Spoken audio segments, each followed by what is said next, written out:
இங்கே பார்த்தீங்கன்னா சில மாறுதல்கள் இருக்குது. இங்கிலீஷ் பர்பட்டுக்கும் தமிழ் பர்பட்டுக்கும் சில வேறுபாடுகள் இருக்குது. ஸோ நான் வந்து இங்கிலீஷ் பர்பட்டை நான் ஃபாலோ பண்ணுறேன். சரி, இன்றைய இந்த ஸ்லோகம் வந்து 18ஆம் அத்தியாயத்தில் 10ஆம் ஸ்லோகம். யாயா கதா பகவத கதனீயோர் கர்மணः குணகர்மாஸ்ரயா பும்பி சம்சேயாஸ்தா புகூர்வி. இப்போ சூதகோசம் என்ன சொல்கிறாருன்னா, பரீட்சைத்தை பற்றி சில விஷயங்கள் சொன்ன பிறகு அவர் என்ன சொல்கிறாருன்னா, வாழ்வின் முழு பூர்ணத்துவத்தை அடைய விரும்புபவர்கள் அற்புதமாக செயற்படுபவரான பரமபுருஷன் திவ்யமான செயல்கள் மற்றும் குணங்கள் ஆகியவற்றுடன் தொடர்புடைய எல்லா விஷயங்களையும் அடக்கத்துடன் கேட்க வேண்டும்.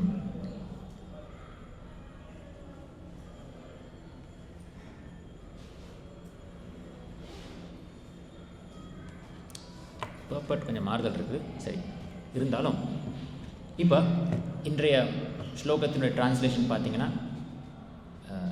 முக்கியமாக வந்து ஒரு சின்ன விஷயத்தான் சொல்லுது. ஒன்றும் இல்லை, இவ்வளோ பாகவதத்தில் பல விஷயங்கள் கேட்டோம், பல அற்புதமான புராணங்கள் சரித்திரத்தை பார்த்தோம். அதெல்லாம் முடித்த பிறகு இன்றைக்கி என்ன சொல்கிறார் சுத்த கோஸ்வாமினா, முழு பூர்ணத்துவத்தை அடைய விரும்புபவர்கள் அற்புதமாக செயற்படும் உரு கர்மனக, அற்புதமாக பகவான் உருக்கிரமக அல்லது உரு கர்மனகான்னு ஒரு பேர் உண்டு. அந்த திருநாமத்தின் அர்த்தம் என்னன்னா, அற்புதமான காரியங்களை செய்யக்கூடியவர். இதுதான் அந்த பகவானின் திருநாமத்தின் அர்த்தம். அவரை பற்றிய திவ்யமான செயல்கள் மற்றும் குணங்கள் நாம் அடக்கத்துடன் கேட்க வேண்டும் சொல்லிட்டு இந்த பொருளில் பிரபுபாத் சில விஷயங்கள் கூட சொல்லியிருக்காரு. அதை நாம் ஒன்றொன்னா பார்க்கலாம். சரி, யாருக்காவது சொல்ல முடியுமா? இன்றைக்கி இப்போ கேட்டீங்க, கொஞ்ச நேரம் முன்னாடி கேட்டீங்க, பிரபுபாத் என்னென்ன சொன்னார் இந்த கதாவை சிரவணம் செய்வதன் மூலமாக. அதை பற்றி சில விஷயங்கள் குறிப்புகள் பிரபுபாத் சொல்லியிருக்காரு. அது என்னென்னு யாராவது சொல்ல முடியுமா இப்போ இந்த பர்பட்டில்?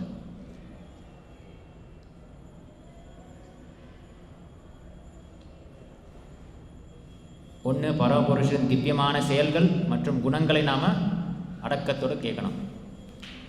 அதுக்கப்புறம் முதலாவது பாயிண்ட் வந்து ஒரு 5 பாயிண்ட் இருக்குது. முதலாவது பாயிண்ட் வந்து படிப்படியாக அவரை உண்மையாகவும் நிஜமாகவும் தெரிந்து கொள்ள வேண்டும். பிரபுபாத் சொல்கிறார் முறைப்படி கேட்பது. ஸோ இங்கே என்ன சொல்லியிருக்காரு சுத்த கோஸ்வாமி, பகவானை பற்றி முறைப்படி நாம் கேட்கணும், சிரவணம் செய்யணும்.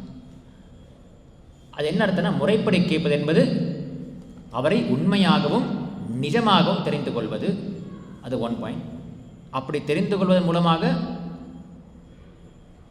பகவத்கீதையில் குறிப்பிடுவதை போல் இப்படி உண்மையாகவும் நிஜமாகவும் படிப்படியாக நாம் தெரிஞ்சு கொள்வதன் மூலமாக நமக்கு நித்திய வாழ்வை நாம் அடைய முடியும். இது அடுத்தது. இதுக்கப்புறம் 3வது வந்து முக்கியமான விஷயம், பகவான் ஸ்ரீ கிருஷ்ணரின் இத்தகைய உன்னதமான புகழுக்குரிய செயல்கள் தான் ஜீவராசிகளின் பிறப்பு, இறப்பு, மூப்பு மற்றும் நோய் ஆகியவற்றை தடுப்பதற்குரிய சரியான மருந்து. அது மட்டும் இல்லாமல் 4வது பாயிண்ட் வந்து, இந்த மாதிரி நாம் பகவானுடைய லீலைகள், அவருடைய செயல்களை நாம் கேட்பதன் மூலமாக வாழ்வின் இத்தகைய ஒரு பூர்ணத்துவ நிலையை அடைவதுதான் மனித வாழ்வின் நோக்கமாகும். மனித வாழ்வின் நோக்கம் என்ன? 5வது ஒரு பாயிண்ட் இருக்குது. இது இந்த பர்பட்டில் கிடையாது, இல்லை. இது வந்து எனக்கு ஒரு ஆச்சரியமான விஷயம் தான். டிரான்ஸ்லேட் பண்ணவும் மிஸ் பண்ணிட்டாங்க இங்கிலீஷில் இருந்து. பிரபுபாத் சொல்கிறாரு, ஆங்கிலத்தில் என்ன சொல்கிறாருன்னா, the culmination of such a perfectional stage of life is the goal of human life. அதான் இங்கே போட்டிருக்குது. and the attainment of transcendental bliss. அது இங்கே தமிழில் போடுறது. ஸோ 5வது பாயிண்ட் வந்து பகவானின் திவ்ய சரித்திரத்தை அல்லது அவர் லீலைகளை நாம் கேட்பதன் மூலமாக நமக்கு ஆனந்தம், பரம ஆனந்தத்தை நாம் அடைய முடியும். சரி, இப்போ வந்து இதே வந்து ஒவ்வொரு பாயிண்ட் நாம் பார்க்கலாம். இத்தனை பாயிண்ட்ஸும் நான் முடிஞ்ச அளவுக்கு நான் கவர் பண்ண ட்ரை பண்ணுறேன். இப்போ இந்த காலத்தில் வந்து ரொம்ப பிரபலமாக வர்ற விஷயம் வந்து என்னென்னா ஏஐ, குறிப்பாக ChatGPT. ஒரு 2-3 வருஷத்துக்கு முன்னாடி அறிமுகப்படுத்தி இப்போ உலகத்தை புரட்டி போட்டிருக்கு இந்த செயற்கை நுண்ணறிவு அல்லது ஆர்டிஃபிஷியல் இன்டெலிஜென்ஸோடைய இந்த புரட்சி. இப்போ வந்து யாருக்காவது சமையல் தெரியலை, வீட்டில் சோறு ஆக்கணும்னா என்ன செய்வாங்க? ஃபஸ்ட்டு ChatGPT எடுத்து போட்டு கேள்வி கேட்பாங்க. சோறு ஆக்குவது எப்படி? அப்போ அது ஒன்றா சொல்லும். முதல்ல அடுப்பை பற்ற வைங்க, அதுக்கு முன்னாடி கேஸ் இருக்கான்னு பாருங்கள், அதுக்கப்புறம் அடுப்பு உலைய மேலே தண்ணியை கொதிக்க வைங்க, அப்புறம் அரிசி அளந்ததுலாம் கொடுக்கும். அது இல்லை எனக்கு இப்போ வேலை இல்லை, இதான் படிப்பு, அடுத்து என்ன செய்யணும், அதுவும் ChatGPT சொல்லும். நீ 2 நாள் லீவ் இருக்குது, வெக்கேஷனுக்கு பெங்களூர் பக்கத்தில் எங்கே போகலாம், ChatGPT போட்டால் அது சொல்லும். பக்கத்தில் இங்கே போங்க, அங்கே போங்க, இஸ்கான் டெம்பிளுக்கு போங்க, இதெல்லாம் சொல்லும் அது. ஸோ மக்கள் வந்து அவங்க எல்லாம் வந்து இப்போ இந்த ஏஐ வந்து நம்முடைய இன்றைய உலகத்தில் வந்து ஒரு மிக மிக முக்கியமான ஒரு விஷயம். இப்போ ஏஐ சார்ந்த பல தொழில்கள் வருது, வேலைகள் வருது, எல்லோரும் இப்போ ஏஐ மாறிட்டாங்க. இப்போ ஏஐனா சும்மா ChatGPT மட்டும் இல்லை, ஏஐ வச்சு பல விஷயங்கள் பண்ணணும். இப்போ அது எப்படி அது வேலை செய்து பார்த்தீங்கன்னா, நீங்கள் போடுற அந்த விஷயங்களை வந்து அந்த ஏஐ வந்து அது வந்து கற்றுக்குது ஒரு வகையாக. நீங்கள் கேட்குற கேள்வி வச்சு அது நீங்கள் கேட்குற கேள்வி, நீங்கள் கொடுக்குற அந்த ப்ராம்ப்ட்ன்ற விஷயம் இருக்குது. நீங்கள் ஏஐக்கு வந்து ஒரு ப்ராம்ப்ட் கொடுக்கணும். ஏஐ வந்து கடவுள் கிடையாது, எல்லாம் தெரியுது. நீங்கள் கேட்குற கேள்விப்படி தான் அது பதில் சொல்லணும். இப்போ உங்ககிட்ட வந்து ஒரு அசிஸ்டண்ட் இருக்கார் வச்சுக்கோங்க. உங்கள் அசிஸ்டண்ட் வந்து நீங்கள் என்ன வேலை சொல்கிறீங்களோ அது சரியாக செய்வார். இப்போ அவர்கிட்ட நீங்கள் சரியான வேலை வாங்குறேன்னா நீங்கள் அவர் கொடுக்குற அந்த தகவல் அல்லது இன்ஸ்ட்ரக்ஷன் வந்து கரெக்டாக கொடுக்கணும். நீங்கள் வந்து ஏஐக்கு எவ்வளோ நீங்கள் நல்ல ஒரு இன்ஸ்ட்ரக்ஷன் கொடுக்குறீங்களோ அதுக்கேற்றாற் போல் இந்த ஏஐ வந்து சரியாக வந்து அதை வேலை பண்ணி கொடுக்கும். எனக்கு இந்த மாதிரி எனக்கு ஒரு இமேஜ் வேணும், ஒரு படம் வேணும், நான் வந்து சூப்பர் ஸ்டார் ரஜினிகாந்தோட நிற்கிற மாதிரி அப்படி இப்படி கொடுத்தீங்கன்னா எனக்கு பின்னாடி இப்படி இருக்கணும், முன்னாடி இப்படி இருக்கணும், அவர் அந்த ட்ரெஸ் போட்டிருக்கணும், நான் இந்த ட்ரெஸ் போட்டிருக்கணும் அப்படின்னு சொன்னீங்கன்னா அதே மாதிரி ஒரு படம் போட்டு கொடுக்கும். ஸோ இப்போ இந்த ஏஐ வந்து எப்படி கற்றுக்குது? இதே ஸ்ரவணம் மூலமாக தான். என்னது? அது உங்களை ஸ்ரவணம் செய்யுது. நாம் வந்து பகவான் அவர் லீலைகள் நாம் ஸ்ரவணம் செய்யணும். அதை விட்டுட்டு நாம் வேறு ஏதோ பண்ணிகிட்ருக்கோம். ஸோ ஏஐ எப்படி அதே கான்செப்ட் வச்சு தான் இன்றைய காலத்தில் வந்து இந்த ஏஐ வந்து டெவலப் பண்ணியிருக்கிறாங்க. சரி, நாம் ஏன் வந்து இந்த ஸ்ரவணம் அது ஏஐ சரி, நாம் கூட நம்ம நிறைய கேட்குறோமா? இன்றைக்கி வந்து எல்லாமே வந்து கேட்குறது அவசியம் இருக்குதா? ஸ்ரவணம் செய்வதுக்கு அவசியம் இருக்குதா? உதாரணத்துக்கு வந்து ஒரு தூங்கிட்டு இருக்காரு, சரியா?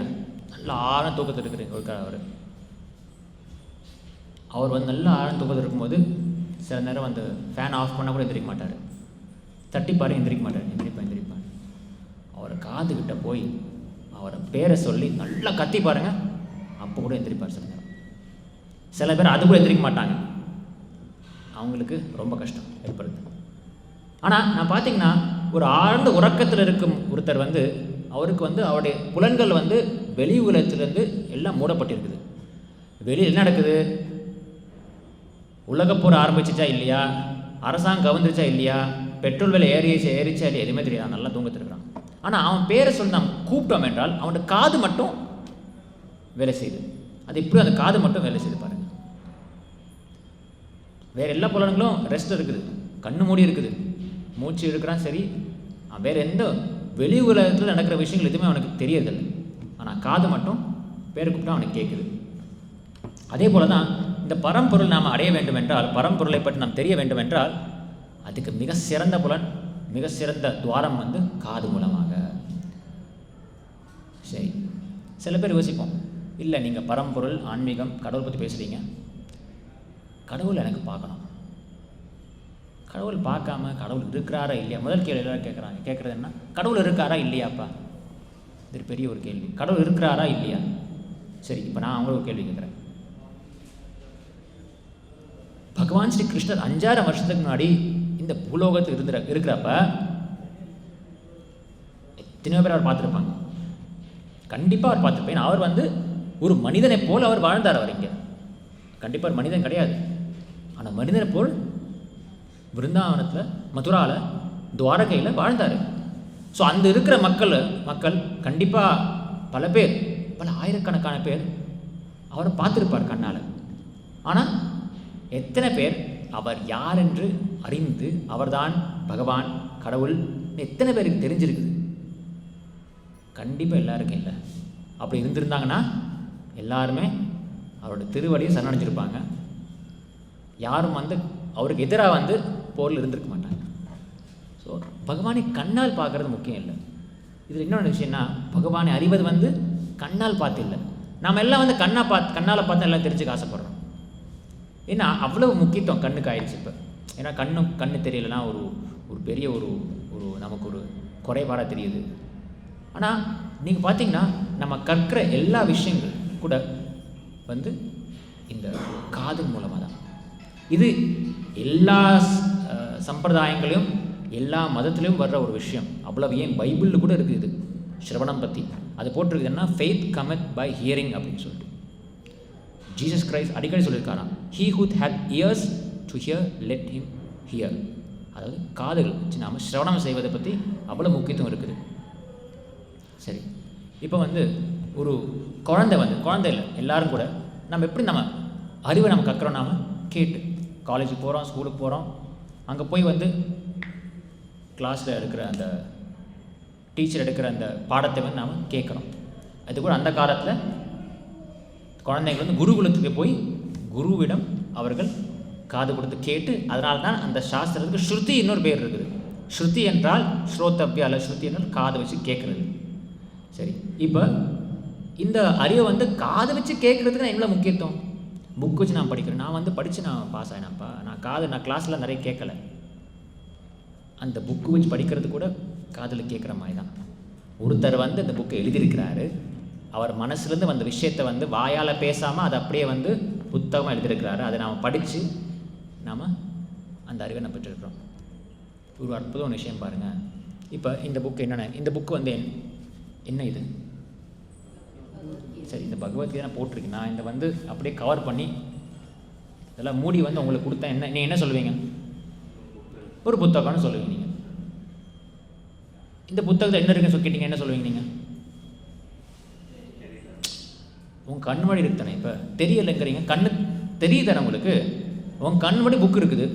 இந்த புக்கு நல்லா உங்களுக்கு கண்ணுக்கு தெரியுது, இங்கே தான் இருக்குது, ஒரு பக்கத்தில் இருக்குது. ஆனால் இது என்னென்னு கேட்டீங்க, இதுக்குள்ள என்னென்ன இருக்குன்னு கேட்டால் என்ன சொல்லுவீங்க? உங்கள் கண் முன்னாடி தானே இருக்குது. இந்த புக்கில் வந்து கண்டிப்பாக இந்த புக் என்ன இப்போ நான் வந்து கவர் பண்ணி கொடுத்தேன்னா என்ன சொல்லுவேன்? இது ஒரு புக்கு, இதுக்குள்ளே பேஜ் இருக்குது, பக்கம் இருக்குது. அந்த ஒவ்வொரு பக்கத்துலேயும் வந்து என்னது பேப்பரால் செஞ்சுருக்காங்க. அந்த பேப்பரில் இங்க்குன்னு ஒரு விஷயம் இருக்குது. இந்த பேப்பர் வந்து மரத்தை பட்டு கடைச்சிருப்பாங்க. இது நிறைய பேசிகிட்டே போகலாம். ஆனால் யாரும் அதை சொல்ல மாட்டாங்க. இப்போ நான் உங்களுக்கு கேட்டேன், நீங்கள் என்ன சொல்கிறீங்க? இது எனக்கு தெரியல. இல்லை, இவ்வளோ விஷயம் சொல்கிறேன்னா நான் புக்கை திறந்து பார்க்கல, என் புக்கை பார்த்து இவ்வளோ விஷயம் சொல்கிறேன். ஆனால் அந்த புக்கை நான் படித்தேன்னா, ஓ பகவத்கீதை படித்தோம்னா நம்ம வாழ்க்கையே மாறிடும். டெய்லி இப்போ நான் வந்து இதை கவர் பண்ணிட்டு உங்களை என்னென்னு கேட்டேன்னா, நான் வந்து ஒரு 5 நிமிஷம் பேசுகிறேன் அதை பற்றி. இது என்னென்னு நீங்கள் திறந்து படிச்சிங்கன்னா வாழ்க்கையே மாறிடும். உங்கள் வாழ்க்கையில் நீங்கள் இதை பற்றி பல விஷயங்கள் பேசலாம், பல விஷயங்கள் நீங்கள் உணரலாம். அது எப்படி? ஏன்னா நீங்கள் இதை திறந்து படிச்சிங்க. சரி, திறந்து படித்தேன், அதுக்கு அது மட்டும் இல்லை. இது பார்த்தீங்கன்னா ஒரு முக்கியமான விஷயம் பாருங்கள். இது ஒரு புக்கு. இது சாதாரண எவ்வளோ இது இது இது இது பிரிண்ட் பண்ணுறதுக்கு ஒரு 100 ரூபாய் இருக்குமா, 150 ரூபா ஆயிருக்குமா? இன்னும் ஒன்று. இதில் இத்தனை பேஜ் இருக்குது, கொஞ்சம் கம் இருக்குது, பசை இருக்குது, கொஞ்சம் இங்கு இருக்குது, இவ்வளோ தான். ஆனால் இதை வந்து நாம் படித்தோம் என்றால் நமக்கு அந்த திவ்ய ஞானம் கிடைக்குது. இது திவ்யமான விஷயமா? சாதாரண பேப்பர், சாதாரண புக்கு, ஒரு பிரிண்டிங் பெங்களூரில் எங்கேயோ ஒரு பிரிண்டிங் பேஸில் யாரையோ பிரிண்ட் பண்ண ஒரு புக்கு. அந்த புக்கில் இருந்து எனக்கு திவ்ய ஞானம் கிடைக்குதா? பார்த்தீங்களா? அது எப்படின்னா, இந்த புக்கில் இருக்கிற அந்த கருத்து, அந்த தகவல், அந்த வார்த்தைகள் வந்து பிரபுபாதரால் பேசப்பட்டது. ஸ்ரவணம், அவருடைய பிரபுபாத் எப்படி அந்த புத்தகத்தை எழுதினார்? கையால் எழுதினாலும் சரி, வாயால் பேசினாலும் சரி, ரெண்டு ஒன்று தான். பிரபுபாதர் கூட வாயால், தன்னுடைய திருவாயால் வந்து அவர் அந்த உபதேசத்தை அந்த டிக்டாஃபோனில் பேசி அதன் மூலம் வந்த புத்தகம் இது. கண்ணால் பார்த்தா சாதாரண பேப்பர், இங்கு, இது மட்டும்தான் இருக்குது. ஆனால் நாம் படித்தோம் என்றால் அந்த திவ்ய ஞானத்தை நாம் பெற முடியும். இதுதான் ஆன்மீகம் அல்லது ஸ்பிரிச்சுவாலிட்டின்னு சொல்கிறோம். ஸோ ஆன்மீகம் வந்து சும்மா பார்த்து தெரிஞ்சு அது மாதிரி கிடையாது. இது அதுக்கு அப்பாற்பட்ட விஷயம், ஒரு அற்புதமான ஒரு ஒரு ஒரு திவ்யமான ஒரு தெய்வீகமான விஷயம். அதில் நீங்கள் புரிஞ்சுக்கணும். ஸோ நாம் கேட்குற விஷயங்கள் வந்து இப்போ நினச்சிங்கன்னா சரி கேட்குறோம், அது ஒரு காது ஒரு புலன், காதுலேருந்து சத்தம் வருது கேட்குறேன், அப்படி கிடையாது. சாதாரண ஜட பொருளாக இருக்கிற இந்த புத்தகம் வந்து ஆன்மீகமாவது பிரபுபாதருடைய அந்த சொன்ன அந்த உபதேசத்தால். சரி, இதே மாதிரி தான் குழந்தைங்கள் வந்து ஸ்கூலில் போய் இல்லை குருகுலுக்கு போய் வந்து பல விஷயம் கற்றுக்குறாங்க. உதாரணத்துக்கு இப்போ வந்து நம்ம வந்து ஒரு குழந்தை வந்து எப்படி ஒரு விஷயம் கேட்குது, இது என்னென்னு கேட்கும். நம்ம என்ன சொல்கிறோம், இது வாட்ச்னு சொல்லுவோம். சரியா? அப்புறம் கேட்குற ஒரு விஷயம் இது என்ன, இது மைக்கு, இது டேபிள். இது சொன்ன உடனே அந்த குழந்தை வந்து காதால் கேட்டு அந்த அறிவை பெற்றுடுச்சு. பிரபா அடிக்கிற உதாரணம் சொல்லுவார். அதாவது பால்னா என்னது, ஒருத்தருக்கு வந்து பால்னா என்னென்னு தெரியல வச்சுக்கோங்க. சரியா? இப்போ உங்களுக்கு ஒரு பால்னா உங்களுக்கு தெரிஞ்ச எப்படி நீங்கள் தெரிஞ்சுப்பீங்க பால்னு அந்த விஷயத்தை பற்றி, பாலை பற்றி எப்படி தெரிஞ்சுப்பீங்க? பாலை வந்து மோந்து பார்க்கலாம், அதுக்குன்னு ஒரு வாசனை இருக்குது. குறிப்பாக பாலுக்குன்னு ஒரு வாசனை இருக்குது, மோந்து பார்த்து. அதுக்கப்புறம் நீங்கள் அதை வந்து சுவைத்து பார்க்கலாம். சுவைத்து பார்த்தீங்கன்னா பாலுக்குன்னு சுவை இருக்குது, இனிப்பாக இருக்கும், அதெல்லாம் இருக்கும். அதுக்கப்புறம் நீங்கள் வந்து பாலை தொட்டு பார்க்கலாம். தொட்டு பார்த்தீங்கன்னா அதோட சூடாக இருக்குது, குளிர்மையாக இருக்குது, அந்த மாதிரி தெரிஞ்சுக்கலாம். இந்த மாதிரி எப்படி விஷயங்கள் வந்து பல வகையில் வந்து நம்முடைய பால் என்ன விஷயத்தை நாம் வந்து என்னன்னு தெரிஞ்சுக்கலாம். அதுக்கு பதிலாக நான் பால்னு ஒரு வார்த்தை சொன்னேன்னா உங்கள் மனசில் புரிஞ்சிச்சு தானே பால்னு ஒன்று. அதான் சிரவணம். நீங்கள் வந்து கண்ணால் பாலை பார்த்து அது வெள்ளையாக இருக்குது, அதை மோந்து பார்த்து இதான் பால்னு தெரிஞ்சுக்கிறது பதிலாக சிரவணம் செய்தோம் என்றால் பால்னு இப்போ அவங்க சொல்லிட்டேன், அந்த ஞானத்தை நீங்கள் பெற்றுட்டீங்க. பால் சரி, உங்கள்கிட்ட போய் வந்து நான் வந்து பால் குடித்தேன், உங்களுக்கு தெரியும் நான் என்ன குடித்தேன்னு. நீங்கள் யோசிப்பேன், பால் என்னது, அவர் குடித்த விஷயம் வந்து சூடாக இருக்குது, இனிப்பார். நீங்கள் பால்னு சொன்னோன்னு உங்களுக்கு தெரிஞ்சிருது. கீழே பால் கொட்டி இருக்குதுன்னு சொன்ன உடனே ஓகே பால் கொட்டிருக்குன்னு தெரியும். இல்லை பால் கொட்டி இருக்குதா, அது எப்படி கொட்டி இருக்குது, அது எங்கே கொட்டி இருக்குது, நீங்களாம் யோசிக்க தேவை. பால் கொட்டி இருக்குதா பார்த்த உடனே தெரியும் பால், ஏன்னா பால் வெள்ளையாக இருக்குது. உங்களுக்கு கண்ணை மூடி வந்து நான் பால்னு கொடுக்குறேன், அது வாங்கி குடிக்கிறீங்க. நீங்கள் குடித்த உடனே அது பால் இல்லைன்னு உங்களுக்கு உடனே தெரிஞ்சிடும். ஸோ நாம் வந்து ஒரு விஷயத்தை நாம் சிரவணம் செய்யும் பொழுது அதோட முழு ஞானத்தை பெறலாம். இதைத்தான் வந்து பிரபா அடிக்கடி சொல்கிறாரு. ஞானத்தை பெறுவதற்கு 2 வழிகள் இருக்குது. ஒன்று ஏர்முகமான எசெண்டிங் பாத், இன்னொன்று கீழ்முகமான டிசெண்டிங் பாத். ஆரோக பந்தா அவரோக பந்தா. ஆரோக பந்தா என்றால் நம்முடைய முயற்சியால் நாமவே யூகம் செய்து கொண்டு அந்த ஆராய்ச்சி ஈடுபட்டு அது என்னன்னு தேடி போய் அந்த விஷயத்தை தெரிந்து கற்று அறிவது. அவரோக பத்தம் என்றால் இல்லை, அது ஒரு அங்கீகரிக்கப்பட்ட ஒரு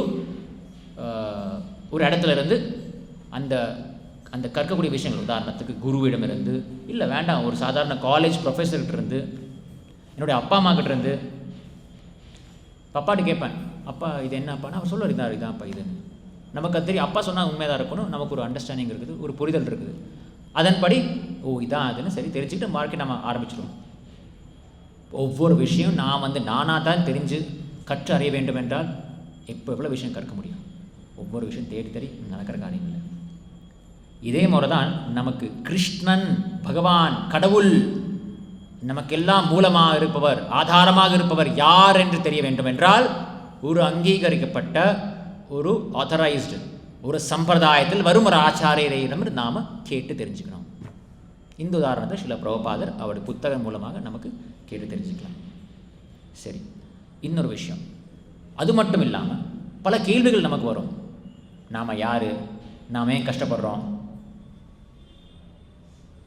சரி நீ பாவம் செஞ்சுருக்கிற, பாவம் அப்படின்னு என்னது, அது வந்து இந்த மாதிரி சாஸ்திரத்துக்கு எதிராக செய்கிற விஷயங்கள் பாவங்கள்னு சொல்கிறோம். அந்த பாவத்தை நான் ஏன் செய்கிறேன், நீ பாவம் செய்கிறதுக்கு காரணம் வந்து அஜ்ஞானம், அறியாமை. இது பாவம்னு தெரியாதனால தான் நான் பாவம் செய்கிறோம். சிம்பிளாக சுருக்கமாக தான் விஷயம். ஸோ இந்த பாவத்தில் விடுபட வேண்டும் என்றால் நமக்கு ஞானம் ரொம்ப முக்கியம், அறிவு ரொம்ப அவசியம். அந்த ஞானம் பெற வேண்டும் என்றால் கேட்குறது முக்கியம். ஸோ கேட்குறது தான் எல்லாத்துக்கும் மூலம், எல்லாத்துக்கும் அந்த ஆன்மீக பயணத்துக்கான முதல் படி வந்து சிரவணம் செய்வது. உதாரணத்துக்கு வந்து யாரோ நீங்கள் வந்து ஒரு ஊருக்கு போகிறீங்க. இந்தியாவில் வந்து டிரைவர் வந்து எந்த பக்கம் உட்காந்துருப்பார்? ரைட் சைடில் உட்காந்துருப்பார். வண்டி லெஃப்ட் சைடில் போகுது. நீங்கள் வந்து அமெரிக்காவுக்கு இங்கே போகிறீங்க. நீங்கள் உங்கள் வண்டி எடுத்துகிட்டு நீங்கள் எங்கேயோ போகணும்னு சொல்கிறீங்க. நீங்கள் உடனே ரைட் சைடில் லெஃப்ட் சைடில் போட ஆரம்பிச்சிட்டிங்க. அந்த போலீஸ்காரன் நிறுத்துவோம், இல்லைப்பா இந்த பக்கம் வரக்கூடாது, ராங் சைடு. நீங்கள் உங்களை ஃபைன் போட்டுருவான். அதே போல் தான் இப்போ நீங்கள் வந்து டிராஃபிக் சிக்னல் வருது, டிராஃபிக் சிக்னல் வரும், ரெட் வந்தோன்னு நான் நிறுத்துவோம். நீங்கள் படி வண்டியில் போயிட்டீங்கன்னா போலீஸ்காரன் நிறுத்தி ஃபைனை போடுவோம்.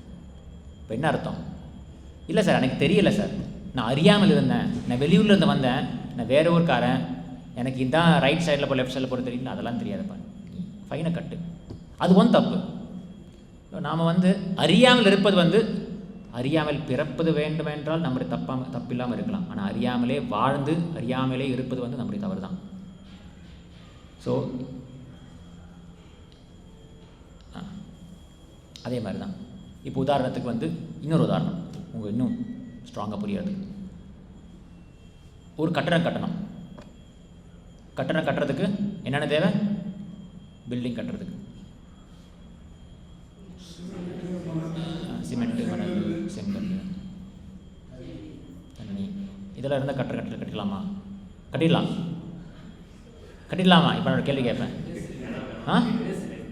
மேஸ்திரி இருக்காருப்பா, அவர் இருந்தால் கட்டிடலாமா? ஃபவுண்டேஷன் போட்டாச்சு, கட்டிடலாமா? Plan, okay. பணம், அது சரி, பணம் இருக்குது, பேங்க்கில் இருக்குது, நான் அதை பற்றி பேசலை. பணம் ஏற்கனவே பேங்க்கில் இருக்குது, சாங்ஷன், லோன் சாங்ஷன் ஆகிடுச்சு.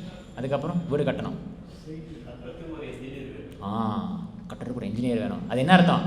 கட்டுறது எப்படின்னு டைரக்ஷன் தேவை, ஒரு டைரெக்ஷன், ஒரு நாலேஜ் வேணும், ஒரு அறிவு வேணும், ஒரு ஞானம் வேணும். எனக்கு கட்டண ஆசை இருக்குது, கட்டுறதுக்கு உண்டான பணம் இருக்குது, கட்டுறதுக்கு உண்டான பொருட்கள்லாம் வச்சுருக்கிறேன், கட்டுறதுக்கு தேவையான ஆட்கள் இருக்குது, வேலை ஆட்கள் இருக்குது. ஆனால் கட்டுறது எப்படின்னு தெரியலனா எதுவும் பிரயோஜனம் இல்லை. அந்த மாதிரி தான் அறியாமல் நாம் வாழ முடியாது. இப்போ ஓகே, நான் கட்டுறது எப்படி, நான் வந்து ChatGPT போய் கேட்கலாம், அதுவும் செய்யலாம், என்ன செஞ்சுக்கோங்க. ஆனால் கண்டிப்பாக நடைமுறைக்கு சாத்தியம் இல்லாத விஷயம். ஸோ நாம் வந்து அறிவு ரொம்ப அவசியம், ஞானம் ரொம்ப அவசியம். அட்லீஸ்ட் அந்த ஞானம் இல்லாட்டி அந்த ஞானம் தெரிஞ்ச ஒருத்தருக்கு நாம் ஞானத்தை பெற வேண்டும்.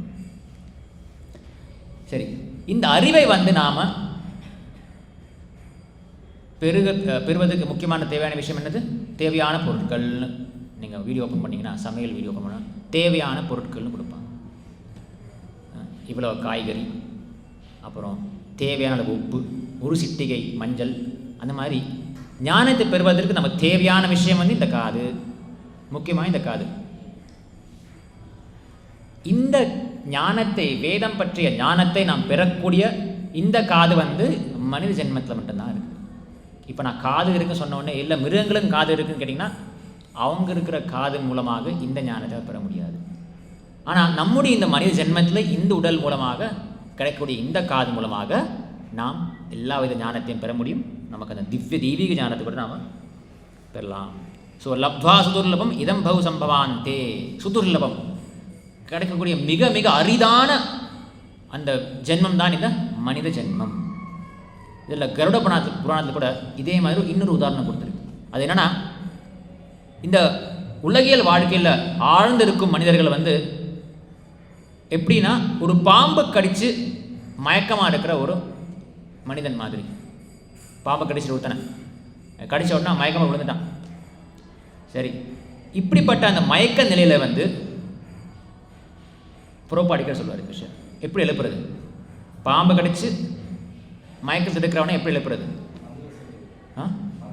மந்திரம் சொல்லி எழுப்பு. புரோபாடிக்கர் சொல்லுவார். சில மந்திரங்கள் சொல்லி அந்த இது கருட புராணம் சொல்லப்படுற அந்த உதாரணம், அந்த தூக்கத்தில் இருக்கிற மயக்கத்தில் இருக்கிறவனை மந்திரம் மூலமாக எழுப்புறது அப்படின்னு சொல்லி. அதே போல தான் அஜ்ஞானம், அறியாமை என்ற அந்த மயக்கத்தில் இருந்து தூங்கிட்டு இருக்கிற இந்த கட்டுண்ட ஜீவாத்மாக்களை வந்து எழுப்புறன்னா அதுக்கு என்னது? அதுக்கு ஒரு மந்திரம் இருக்குது. அது என்ன மந்திரம்? ஹரே கிருஷ்ணா கிருஷ்ண கிருஷ்ண ஹரே ஹரே, ஹரே ராம ராம ராம ஹரே ஹரே. சரி, பகவத்கீதையில் அர்ஜுனன் வந்து இந்த பகவத்கீதை பெற்றார். இந்த இப்பேற்பட்ட ஞானத்தை பெறுவதற்கு அவர் எத்தனை என்ட்ரன்ஸ் எக்ஸாம் எழுதினார், எத்தனை மார்க் வாங்கினார், எந்த ரேங்க் வாங்கினார், நீட் எழுதினாரா, ட்ரிபிள் என்ன ஜே ட்ரிபிள் எழுதினாரா, எப்படி அந்த ஞானத்தை அர்ஜுனன் பெற்றுக்கொண்டார், அவருக்கு என்ன தகுதி இருந்துச்சு? அஃப்கோர்ஸ் கண்டிப்பாக அவர் வந்து பகவான் நண்பர், பக்தோ சகாஷேதி அதெல்லாம் இருக்குது. சரி, முக்கியமான விஷயம் வந்து அவர் கவனமாக கேட்டார். அவர் தூங்கிட்டு இருக்கல, கவனமாக கிளாஸில் கேட்டார். அப்புறம் கிருஷ்ணனுடைய கிளாஸை கேட்டார். அவர் அர்ஜுனன் வந்து பெரிய வேதாந்தத்தை பற்றி கிருஷ்ணன் பேசலை. அவர் வேதாந்த படித்தாரா, வேதங்களை பல வேதங்கள் கற்ற நிபுணரா, பண்டிதரா எல்லாம் கிடையாது. அர்ஜுனன் சாதாரண சத்திரியன். கண்டிப்பாக நான் வந்து அர்ஜுனன் தூய பக்தர், அவர் பகவானுடைய சகா, அதை பற்றி நான் பேசலை. நம்முடைய நிலையிலிருந்து பேசுகிறேன் நான். அர்ஜுனன் வந்து ஒரு சாதாரண கிரகஸ்தன், ஒரு சத்திரியன், ஒரு போரில் இருக்கிறாரு. பகவான் சொன்ன அந்த ஞானத்தை வந்து கேட்டு தெரிந்து கொண்டார். ஸோ அப்பேற்பட்ட அந்த அர்ஜுனன் யாராக இருந்தாலும் நம்முடைய ஞானத்தை வந்து நாம் கிருஷ்ணரிடமிருந்து நாம் கேட்டு தெரிஞ்சுக்கணும். இப்போ இன்னொரு முக்கியமான விஷயம் தெரிஞ்சுக்கணும். சரி, ஸோ பிரபுபாத் சொல்கிறார் இங்கே முதல் பாயிண்ட் என்னது? இது வந்து இந்த நிஜமாகவும் பகவானை பற்றி படிப்படியாக அவரை உண்மையாகவும் நிஜமாகவும் தெரிந்து கொள்வதாகும். இது இன்னொரு முக்கியமான விஷயம். சரி, இவ்வளோ விஷயம் நான் கேட்டோம். நிஜமாகவும் படிப்படியாகவும் நான் தெரிஞ்சுக்கணும். இன்னொரு முக்கியமான விஷயம் வந்து நாம் கேட்குற அந்த ஞானத்தை வந்து நம்முடைய ஞான பிரயாசத்து மூலமாக நாம் பெறக்கூடாது. அதாவது இந்த நாலேஜ், இந்த ஞானம் வந்து ஒருத்தரால் படைக்கப்பட்ட நாலேஜ் கிடையாது, நம்மளால் படைக்கப்பட்டது கிடையாது. சாட் ஜிபிடி நாம தான் படித்தோம். சாட் ஜிபிடி மாதிரி நாலேஜ் கிடையாதுப்பா. சாட் ஜிபிடி மாதிரி ஞானம் கிடையாது. இந்த வேதம் வந்து வேதத்தின் மூலமாக கற்கக்கூடிய நாம் பெறக்கூடிய ஞானம் வந்து நம்முடைய நம்முடைய படைப்பாக இருக்கக்கூடாது, நமக்கும் அப்பாற்பட்ட ஞானமாக இருக்கணும். அது எப்படி பெறுவது? நான் சொன்னது போல் அவரோக பந்தா குருவிடமிருந்து நான் கேட்டு அதை பெற வேண்டும். சரி, இன்னொரு விஷயம், குருன்னு போய் சொன்னோன்னா இன்னொரு பாயிண்ட் வருது. குருவிடம் வந்து நாம் இந்த ஞானத்தை பெறணும். அதுக்கு நாம் குரு சொன்ன உபதேசத்தை நாம் கேட்கணும். அது எப்படி அவர்கிட்ட கேட்குறதுனா, அது கிருஷ்ணர் வந்து கீதராஜன் சொல்லியிருக்காரு. அது எப்படின்னா, தத் வித்தி பிரணிபாதேன பரிப்பிரஷ்னேன சேவையா உபதேக்ஷந்தி தே ஞானம் ஞானினஸ் தத்துவதர்ஷினா. நீங்கள் வந்து பிரணிபாதேன ரொம்ப பணிவோடு பரிப்பிரஷ்னேன அவர் வந்து கொஸ்டின் கேட்கணும், கேள்வி கேட்கணும். பரிப்பிரஷ்னேன சேவையா, சேவை செய்து அவருக்கு நீங்கள் சேவை செய்யணும். அவர் நமஸ்காரம் செஞ்சு குருக்கு சேவை செய்து அந்த அடக்கத்தோடு பணிவோடு நம்ம கேட்கணும். அந்த கேட்கக்கூடிய திவ்ய ஞானம் அப்போ கிடைக்கும். அந்த திவ்ய ஞானம் கிடைச்சதுன்னா ஜன்ம கர்ம சமே திவ்யம் ஏவம் யோ வேக்திபதா தியக்வா தேகம் புனர்ஜன்ம நைதி மாமேதி சர்ஜனா. அதை கேட்டு அந்த ஞானத்தை பெற்றோம் என்றால், தெய்வீக ஞானம் பெற்றுவிட்டோம், திருப்பி அப்படி ஜனனம் புனரப்பி மரணம் ஜனனம் எதுவுமே இருக்காது. அந்த மோட்சம் என்று விடுதலை நாம் பெறுவோம். செய்து பார்த்தோம் நாம்.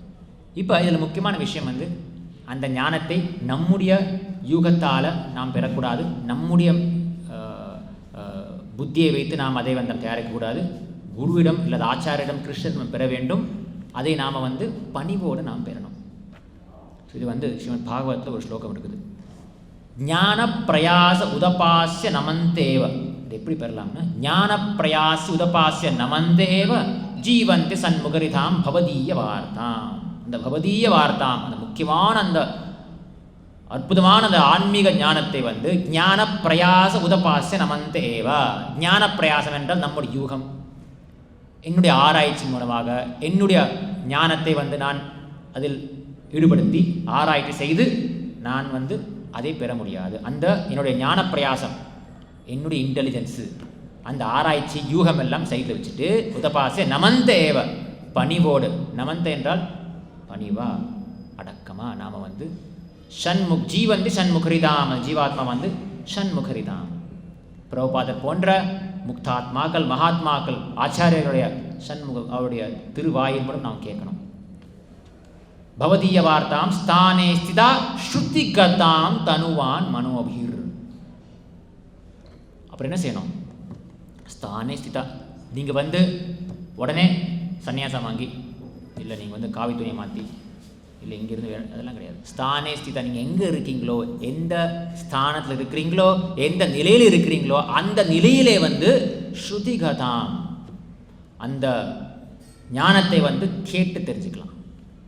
உங்களுடைய நிலையை நீங்கள் மாற்ற வேண்டிய அவசியமே கிடையாது.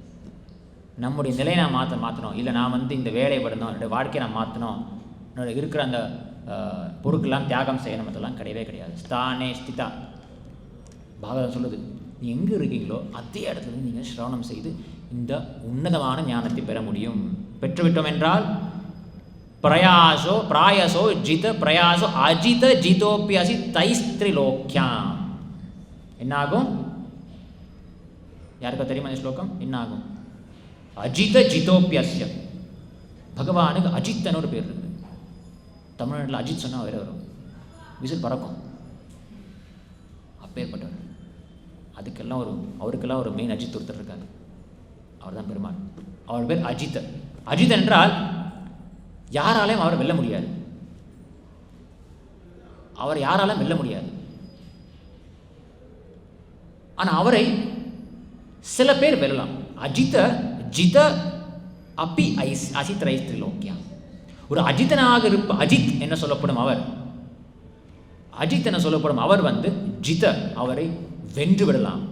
யாராலையும் வென்று விட முடியாத அந்த பகவானை பக்தர்கள் வென்று விடலாம். எப்படி? அவருடைய ஞானத்தை பெற்றுக்கொண்டு பக்தியில் ஈடுபட்டு கொண்டு. இந்த ஸ்லோகத்தை தான் முடிவு. ஸ்ருதிகதாம் தனுவான் மனோபிர் பிராயசோ ஜிதோப்பிய தைஸ்திரிலோக்கியாம். ஆனால் பகவானை வந்து அந்த அங்கீகரிக்கப்பட்ட அந்த குருவிடம் நாம் அந்த ஞானத்தை பெற்றுவிட்டோம் என்றால் நம்முடைய எனது பகவானை கூட வென்று விடலாம். இவ்வளோ பெரிய வார்த்தை இல்லைங்களா? வேறு எந்த தர்மத்திலும் வராது. பகவானை வென்று விடலாம். கேட்டா, என்னடா நீ நாஸ்திகம் பேசுகிற, பகவானை வென்றுவிட போறியா? பக்தி அப்பேற்பட்ட ஒரு ஸ்ரவணம். பகவானை சிரவணம் செய்தோம் என்றால் சாஸ்திரம் சொல்லுது, பாகவதம் சொல்லுது, பாகவதம் மட்டும்தான் சொல்லுங்க இந்த விஷயங்கள்லாம். பகவானை வென்று விடலாம். அஜித ஜிதோப்பியஸ்ய. சரி, இதுக்கு இன்னொரு முக்கியமான உதாரணம் வேறு யார்? ஸ்ரீல பிரபுபாதர் தான். ஸ்ரீல பிரபுபாதர் வந்து 1971 வருஷம் வந்து ரஷ்யாவுக்கு போனார். யாருக்கு தெரியுமா இது? ரஷ்யா. சரி, 1971 வருஷம் ரஷ்யா எப்படி இருந்துச்சு? யார் சொல்லுங்க பார்ப்போம். கம்யூனிசம் இருந்துச்சு. அப்புறம் கண்டிப்பாக யாரும் போயிருக்க மாட்டீங்க. நீங்கள் தெரிஞ்சிருந்தீங்கன்னு சொல்லுங்க. நீங்கள் எனக்கு தெரிஞ்ச எல்லாரும் 1971 அதுக்கப்புறம் தான் பிறந்திருப்பீங்கள்ல, அந்த டைம் தான். ரஷ்யா வந்து கம்யூனிஸ்ட் ஆட்சியில் இருந்துச்சு. அங்கே வந்து எல்லாத்துக்கும் தடை. ஸ்ரீல பிரபுபாத் அங்கே போனார். அவருக்கு வந்து ரஷ்யாவில் போய், ஏன்னா எல்லா நாட்டிலும் வந்து கிருஷ்ண பக்தி பரவின்னு இருக்குது. கிருஷ்ண பக்தர்கள் வந்து அமெரிக்காவில் பிரபுபாத் ஆரம்பித்தார். அங்கேருந்து எல்லா நாட்டுக்கும் அவர் அனுப்பியிருந்தார். ரஷ்யா மட்டும் ரொம்ப கஷ்டமாக, ரஷ்யா சைனா போட்டு கம்யூனிஸ்ட் நாடுகள் வந்து ரொம்ப ரொம்ப அங்கே வந்து விதிகள் நிறைய இருக்குது, ரூல்ஸ் நிறைய இருக்குது, தடைகள் நிறைய இருக்குது. ஸோ பிரபுபாதர் வந்து அவருக்கு வந்து ப்ரொஃபஸர் கொட்டாவ்ஸ்கின்னு அங்கே ரஷ்ய நாட்டினுடைய ஒரு ப்ரொஃபஸர், ஒரு என்ன சொல்கிறது, பல்கலைக்கழக அந்த ப்ரொஃபஸர் ஆசிரியருடைய நட்பு கிடைச்சிது. அவர் வந்து எப்படின்னா ரஷ்யாவில் இருக்கிற இண்டோலஜி ப்ரொஃபஸர். அதாவது இண்டோலஜி என்றால் அவர் வந்து இந்தியா சார்ந்த அந்த கல்வியை கற்கக்கூடிய வந்து ஒரு ப்ரொஃபஸர். ஸோ பிரபுபாதர் அவர் நட்பு கிடைச்சிது. அவர் வந்து கூப்பிட்டார், பிரபுபாதர் நீங்கள் வாங்க டிஸ்கஸ் பண்ணலாம், எனக்கு வந்து உங்களுக்கு கேள்விகள் கேட்குறதுன்னு. பிரபுபாதர் கேட்டார். பிரபுபாதர் போனார், ரஷ்யாவுக்கு போனார். ஏன்னா அங்கே ரஷ்யாவுக்கு போனால் அது ஒரு காரணம், விசா கொடுக்கறது ஒரு காரணம் கேட்பாங்க. சும்மா நான் வந்து அகில உலக கிருஷ்ண இயக்கத்தினுடைய நான் குரு ஆச்சாரியர், நான் உங்கள் நாட்டுக்கு வந்து கிருஷ்ண பக்தியை பற்றி பேச போகிறேன்னா ரொம்ப நன்றி, நீங்கள் வர வேண்டாம், நீங்கள் போங்கன்னு சொல்லுவாங்க. ஸோ பிரபுபாதர் வேறு வழியில் வந்து கிருஷ்ண பக்தியை வந்து அவர் பரப்ப ட்ரை பண்ணுறாரு. ஸோ இதன் மூலமாக ஒரு காரணம் கிடச்சிருச்சு, இவர் சந்திக்க போகிறேன்னு அவர் போகிறாரு. போன உடனே அந்த ஏர்போர்ட்டில் வந்து செக் பண்ணுறாங்க. செக் பண்ணி பார்க்குறாங்க. எடுத்து பார்த்தா பகவத்கீதை வச்சுருக்காரு பிரபுபாதர். பகவத்கீதை என்ன இது? பகவத்கீதை அதெல்லாம் விளாவிடல. அப்புறம் அந்த பிரபுபாதருடைய அசிஸ்டன்ட் சொன்ன, இல்லை இது வந்து ஒன்றும் இல்லை, இது பிரபுபாவோட பர்சனல் காப்பி அப்படின்னு ஏதாவது காரணம் சொல்லி வச்சுக்கிட்டாங்க. பிரபுபாத் அப்படியே செக்கிங்லாம் பண்ணி ஹோட்டலுக்கு வந்தார். பார்த்தா அந்த நாட்டில் வந்து பல வந்து ரொம்ப நிறைய தடைகள் இருக்குது, ரொம்ப நிறைய ரூல்ஸ் இருக்குது. ரொம்ப கட்டுப்பாடுகள் நிறைய இருந்த ஒரு ஊர் ரஷ்யா, மாஸ்கோ. அங்கே வந்து பின் ஹோட்டலுக்கு போய் அதுக்கப்புறம் அந்த ப்ரொஃபஸர் சந்திக்கிறாரு. சந்திச்சுட்டு அவர் கேட்குறாரு, எனக்கு வந்து உங்களுடைய நாட்டில் வந்து பேசணும், இந்த மாதிரி நீங்கள் வந்து ரொம்ப இன்ட்ரெஸ்ட் காட்டுறீங்க, இந்த சனாதன தர்மத்தை பற்றி, பகவத்கீதையை பற்றி நான் வந்து ஒரு சொற்பொழிவு ஆற்ற விரும்புகிறேன். அவங்க சொன்னது அதெல்லாம் அலவுட் இல்லைப்பா இங்கே, சாரி, அதெல்லாம் அனுமதி இல்லை இங்கே. அப்புறம் அதே மாதிரி வேற ஒன்று வழி இல்லாமல் கொட்டாஸ்கிட்ட பேசினார். அதோடு முடிஞ்சுது. பிரபுபாத் எதுவும் செய்ய முடியலை. அவரும் எதுக்கு ஒத்துழைக்கலை, எதுக்கு ஆர்வம் காட்டலை. அவர் பிரபுபாத் பேசினார். பேசிட்டு அங்கேருந்து வெளியே வந்தாங்க. அங்கே பார்த்தா நான் அந்த ஊரே ஒரு மாதிரி ஒரு பிரபுபாத் சொன்னார், எனக்கு பால் வேணும், கொஞ்சம் ஏற்பாடு பண்ணால். அவர் அசிஸ்டண்ட் வந்து எங்கெங்கேயோ போய் பல கிலோமீட்டர் தேடி அந்த பாலும் கிடைக்கலையா.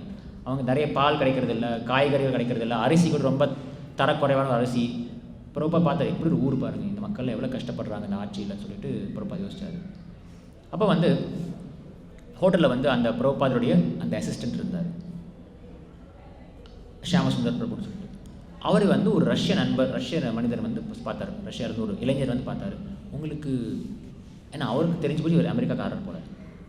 60களில் வந்து 70களில் வந்து பீட்டில்ஸ் ரொம்ப ஃபேமஸான பிரபலமான பீட்டில்ஸ் நீங்கள் கேள்விப்பட்டிருக்கலாம். பீட்டில்ஸ் வந்து உலகத்தில் மிக பிரபலமான ஒரு ஆங்கில இசைக்குழு, பப் இசைக்குழு. அவங்க உலகத்தில் மிக பிரபலமானவங்க.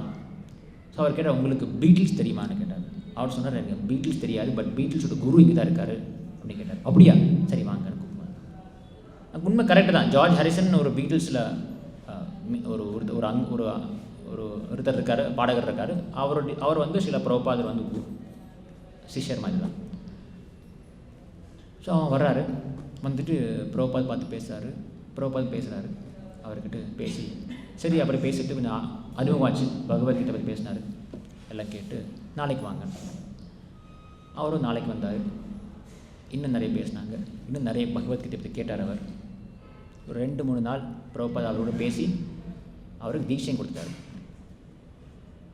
அவருக்கு அனந்த சாந்தி பிரபுன்னு ஒரு தீட்சை கொடுத்து அவர் வந்து சிஷ்யராக்கிட்டார். அவருடைய பிரபுபாத் டைம் ஆகிடுச்சு, அவர் போனோம், விசா முடிஞ்சு போச்சு, அவர் கிளம்ப இங்கே இருக்க முடியாது. அவருக்கு தீட்சை கொடுத்து அவர் போயிட்டார். இன்றைக்கு வந்து ரஷ்யாவில் லட்சக்கணக்கான ஆயிரக்கணக்கான கிருஷ்ண பக்தர்கள் இருக்கிறாங்க. ரஷ்யாவில் வந்து அப்பேற்பட்ட ஒரு ஊர், பல தடைகள், பல கட்டுப்பாடுகள் நிறைந்த அந்த ஊரில் வந்து நீங்கள் கிருஷ்ண பக்தி, பகவத்கீதைலாம் போய் பேசவே முடியாது, எதுவுமே செய்ய முடியாது. ஆனால் இந்த அனந்த சாந்தி பிரபுன்னு சொல்கிற இந்த பக்தர் வந்து ஒன்றுமே இல்லை. ஸ்ரீல பிரபுபாதர் என்ற ஒரு ஆச்சாரியர் மகாபாகவதருடைய உபதேசத்தை காது கொடுத்து கேட்டார். 3 நாள் 2 நாள் கேட்டார், அவ்வளோதான். அதுக்கப்புறம் அவர் வந்து கன்வின்ஸ் ஆகிட்டார். அவ்வளோதான், வேற ஒன்றும் செய்யலை. அவர் வந்து ஏதோ கோயில் டெம்பிள் ஜாயின் பண்ணி முடியை ஷேவ் பண்ணி அவருக்கு வந்து சர்வீஸ் கொடுத்தாங்க, அவருக்கு ட்ரைனிங் கொடுத்தாங்க, அதை பற்றி கொடுத்தாங்க, இது கொடுத்து எதுவுமே இல்லை. அவர் வந்து சில பிரபுபாதர் பேசினதை கேட்டு வந்து அதுதான் வந்து பிரபுபாதர் வித்திட்டது. ரஷ்யாவில் ஹரே கிருஷ்ண இயக்கத்துக்கு பிரபுபாதர் விதையை அங்கே தான் விதைச்சார். அவர் எப்படி அவர் கேட்க, அதுக்கப்புறம் அது பெரிய சரித்திரம். அது இன்னொரு நாள் வேணால் நல்லா பார்க்கலாம். ஏன்னா ரஷ்யாவில் வந்து பல தடைகள். அவங்க வந்து இந்த மாதிரி விஷயங்கள் வந்து குறிப்பாக இந்த இந்து சனாதர்மம் நம்ம நாட்டிலே கஷ்டம்தான். ரஷ்யாவில் நீங்கள் யோசிக்கலாம், அங்கே வந்து ரொம்ப கஷ்டம், ரொம்ப தடைகள், ரொம்ப நிறைய விஷயங்கள், நிறைய போலீஸு, கவர்மெண்ட். இது வந்து எப்படின்னா அந்த அனந்த சாந்தி பிரபு வந்து அப்புறம் என்ன செஞ்சார், அவர் கையால் பிரபுபாத் புஸ்தகத்தை வந்து எழுதி டிரான்ஸ்லேட், புக் அச்சடிக்க முடியாது, அச்சடிக்க விடுவாங்களா அவங்க. பிரபுபாதர் அந்த கையில் வச்சுருந்தார் அந்த பகவத்கீதை, அது அந்த அனந்த சாந்தி பிரபு கொடுத்துருந்தார் போகிறதுக்கு முன்னாடி. ஸோ பிரபுபாத்கிட்ட இருந்து இந்த ஒரே ஒரு பகவத்கீதை இருந்துச்சு பிரபுபாத்கிட்ட. அந்த ஒரு பகவத்கீதை வந்து அந்த அனந்த சாந்தி பிரபு கொடுத்தார். அவர் அதை என்ன பண்ணார், அதை வச்சு தான் அவர் வந்து அந்த ஆனந்த பிரபு வந்து ஹரே கிருஷ்ண இயக்கத்தை வந்து ரஷ்யாவில் ஆரம்பித்தார். நான் சொல்கிறேன் பாருங்கள், அவர் இதுக்கு 3 நாளுக்கு முன்னாடி அவருக்கு ஹரே கிருஷ்ணன் என்னென்னு தெரியாது. 2-3 நாள் கேட்டார், அவ்வளோதான். அதுக்கு முன்னாடி ஹரே கிருஷ்ணாவும் தெரியாது, ஒன்றும் தெரியாது. ஸ்ரீல பிரபுபாத் சந்திச்சார், கேட்டார், அதுக்கப்புறம் இப்போ அவருக்கு பரப்பணும். பிரபுபாத் சொல்லியிருக்காரு, நீ வந்து ஹரே கிருஷ்ண இயக்கத்தை ஆரம்பி ரஷ்யாவில். பிரபுபாத் கொடுத்த அந்த புத்தகத்தை வந்து அவர் கையால் ரஷ்யா மொழியில் எழுதினார்.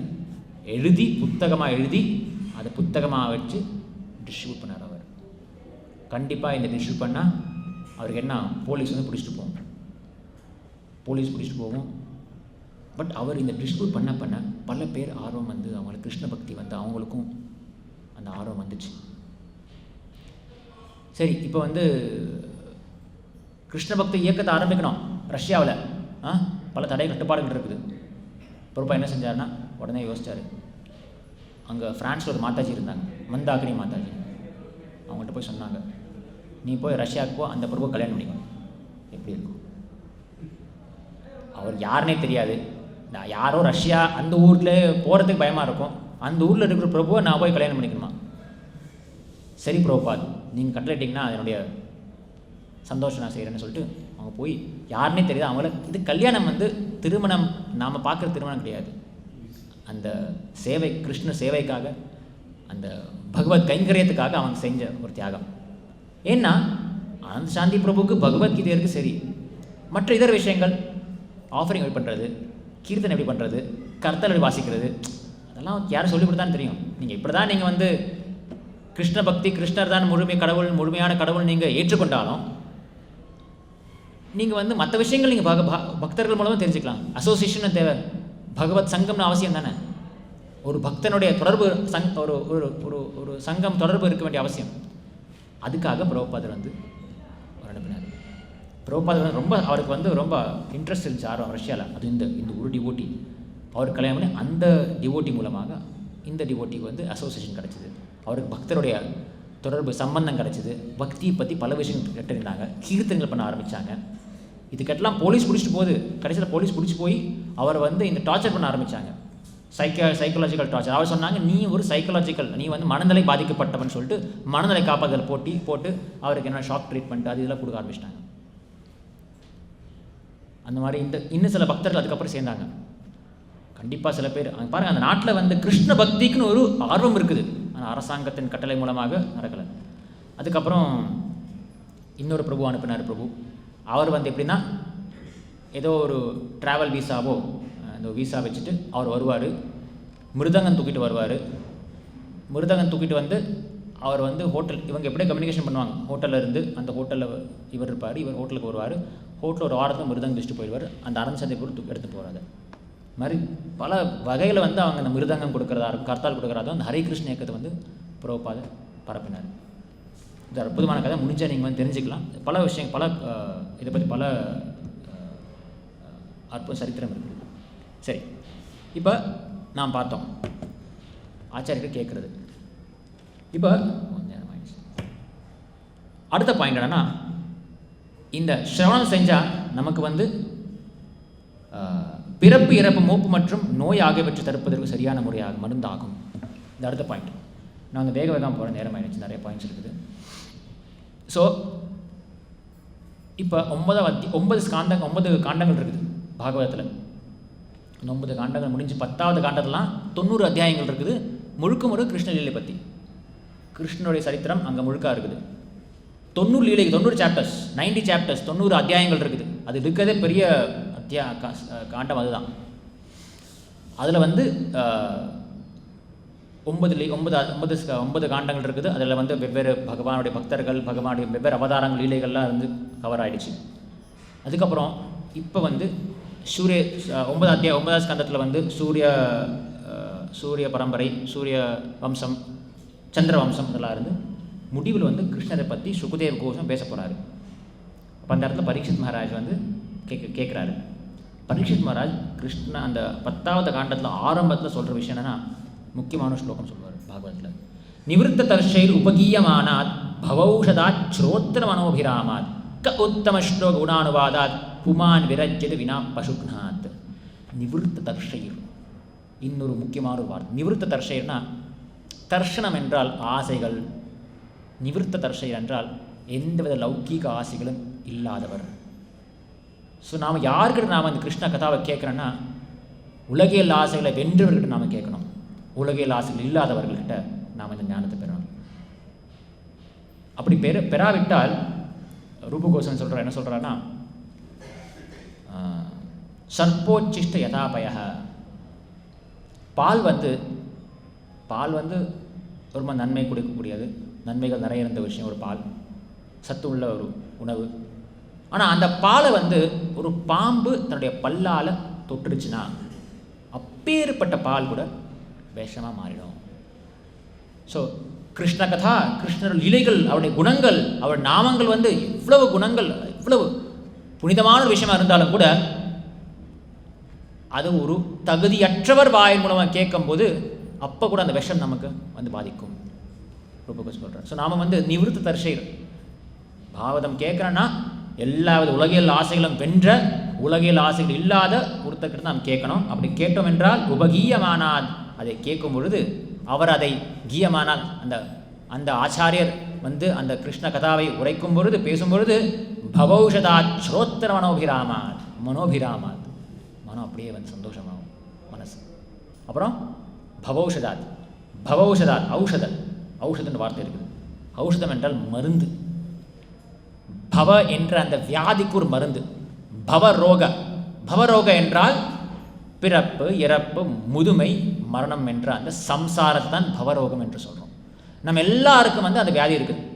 இல்லை சார் எனக்கு எந்த வியாதி இல்லை, நான் கோவிட் டெஸ்ட்லாம் எடுத்துட்டேன், எல்லாம் எடுத்துட்டேன், எனக்கு பாரு இன்ஜெக்ஷன் போட்டிருக்கிறேன், ரிசல்ட் பாருங்கள், ரிப்போர்ட் பாருங்கள். இல்லை சார் உங்களுக்கு ஒரு வியாதி இருக்குது, அது பவரோகம் என்ற ஒரு வியாதி எல்லாருக்கும் இருக்குது. அப்படியா? அது என்னது? நீங்கள் என்னதான் செஞ்சாலும் உங்களுக்கு விருப்பம் இருக்குதோ இல்லையோ, பிறப்பு இறப்பு இந்த ரெண்டு விஷயம் உங்களை வந்து பாதிக்கும், உங்களுக்கு வந்து சேரும். முதுமை, வியாதி, இந்த ரெண்டு விஷயங்களும் உங்களை வாட்டி எடுக்கும். அப்போ உங்களுக்கு ஒரு வியாதி தானே, உங்களுக்கு பிடிக்குதோ, வியாதின்னு அர்த்தம் அவனுக்கு ஹாஸ்பிட்டல் இருக்கா பிடிக்குது. இல்லை ஹாஸ்பிட்டலுக்கு யாராவது வந்து சுற்றுலாவுக்கு போவாங்களா, இல்லை உல்லாச பயணத்துக்கு போவாங்களா, விசிட் பண்ண போவாங்களா? இல்லை, ஹாஸ்பிட்டலுக்கு யாரும் போக பிடிக்காது. ஏன் போகிறாங்க? எனக்கு ஒரு வியாதி இருக்குது, இந்த வியாதியில் தான் எனக்கு விடுதலை வேணும்ப்பா. அதே மாதிரி தான் நமக்கு யாருக்கும் வந்து பிறப்பு, இறப்பு, முதுமை, வியாதி வர்றதுக்கு யாருக்கும் பிடிக்காது. இங்கே யாருக்காவது பிடிக்கிறவங்க இருக்கிறாங்களா? இங்கே எனக்கு இறப்பு வரணும், சாகிறது விருப்பமாக இருக்கிறவங்களுக்கு, வயசாகிறது விருப்பமாக இருக்கிறவங்களுக்கு யாருமே இல்லை.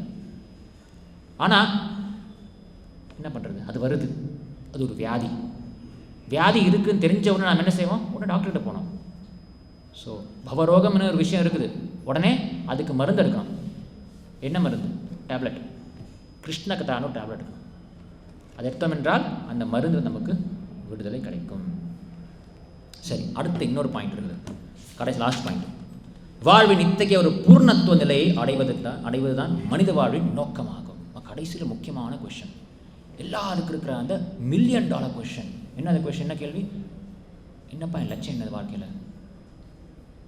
இல்லை நான் வந்து நல்லா படித்து டாக்டர் ஆகணும், இன்ஜினியர் ஆகணும். அதுக்கப்புறம் என்ன லட்சியம்? நிறைய காசு சம்பாதிக்கணும். சரி, காசு சம்பாதிச்சு உனக்கு என்ன லட்சியம்? நல்ல வீடு கட்டணும், சொத்து சேர்க்கணும். அதுக்கப்புறம் என்ன லட்சியம்? பொண்டாட்டி பிள்ளைகளோட அப்பா அம்மாவோட சந்தோஷமாக வாழணும். அதுக்கப்புறம் என்ன லட்சியம்? அதுக்கப்புறம் இல்லை நல்லா வந்து வாழ்ந்து அவங்க பிள்ளைகள்லாம் கல்யாணம் பண்ணி வைக்கணும். அதுக்கப்புறம் ஊருக்கு ஒதுக்குப்புறமாக ஒரு 4 சென்ட் லேண்டு நிலம் வாங்கி போடணும். அதுக்கப்புறம் இன்னொரு வீடு கட்டணும். ஸோ இதுக்கு என்னப்பா லட்சியம்? போயிட்டே இருக்கும். கடைசியில் மரணம் வந்து அது எல்லாத்தையும் படிச்சிருப்போம். வாழ்க்கையின் நோக்கம்தான் என்னது? வாழ்க்கையின் நோக்கம்தான் என்னது? ஸோ ஒரு தடவை சைத்தன்ய மகாபிரபு தென்னிந்தியா பயணத்தில் இருந்தார், சுற்றுலா போயிருந்தார், தீர்த்த யாத்திரையில் இருந்தார் அவர். ஸோ தென்னிந்தியாவில் சொல்லுங்கள், யார் பார்ப்போம், யாராவது சொல்லுங்க பார்ப்போம், எந்தெந்த ஊருக்கு தென்னிந்தியாவில் சில பிரபுபாதர் மன்னிக்கணும் சைத்தன்ய மகாபிரபு வந்திருந்தார்? ஸ்ரீரங்கம், சரி, அடுத்து ஸ்ரீசைலம், காலாஸ்திரி, எல்லோரும் சொல்லுங்கள், யாராவது சொல்லுங்க பார்ப்போம். பெங்களூர், ராஜாஜிநகர், அங்கெல்லாம் வரல அவர். வந்திருக்கலாம், யாருக்கு தெரியும் இல்லைங்களா? வந்திருக்கலாம். கர்நாடகா வந்திருந்தார் சைத்தன்ய மகாபிரபு. இந்த வழியும் போயிருப்பாரு இன்னும் நமக்கு தெரியல. உடுப்பி. சரி, இப்போ நான் வர வேண்டிய ஊர் வந்துருச்சு. உடுப்பியில் இறங்கிக்கலாம். சைத்தன்ய மகாபிரபு உடுப்பி வந்திருந்தார். உடுப்பியில் வந்து கிருஷ்ணர் உடுப்பி கிருஷ்ணன் தரிசனம் பண்ணி அந்த பரவச நிலையில் அப்படியே ஆடி பாடி கீர்த்தனை பண்ணி உற்சாகமாக வந்து சைத்தன்ய மகாபிரபு இருந்தார். அப்போ வந்து அங்கே தத்துவவாதிகள், அதாவது மத்வ சம்பிரதாய சார்ந்த தத்துவவாதிகள்னு சொல்லுவாங்க அவங்கள, அவங்க வந்து இருந்தாங்க. அவங்க வந்து பார்த்தாங்க, இப்போ ஒரு சன்னியாசி, வழக்கமாக எல்லோரும் கேட்குற கேள்வி தான், ஒரு சன்னியாசி இருக்கிறாரு, சுவாமிஜன் என்ன அர்த்தம்? காவி துணி போட்டு கிளாஸ் கொடுக்கணும், அவர் இவர் டான்ஸ் ஆகிட்டு இருக்காரு, அவர் அப்படியே கீர்த்தனை உற்சாகம் ஆடிட்டு இருக்காரு, என்னப்பா இங்கே எனக்கு ஒன்று கதை புரிய மாட்டேங்குது. ஸோ அவங்க வந்து சைத்தன்ய மகாபிரபு பார்த்தாரு. அப்புறம் அவர் சொன்னார், கேட்டாங்க என்ன பையன், பேச்சு நிறைஞ்சு. அப்புறம் சைத்தன்ய மகாபிரபு அவர்கிட்ட வந்து ஒரு கேள்வி கேட்டார், இந்த வாழ்க்கையின் லட்சியம் என்ன சுவாமி, நீங்கள் சொல்லுங்கள், நீங்கள் என்ன கருத்து சொல்லுங்கள். அப்போ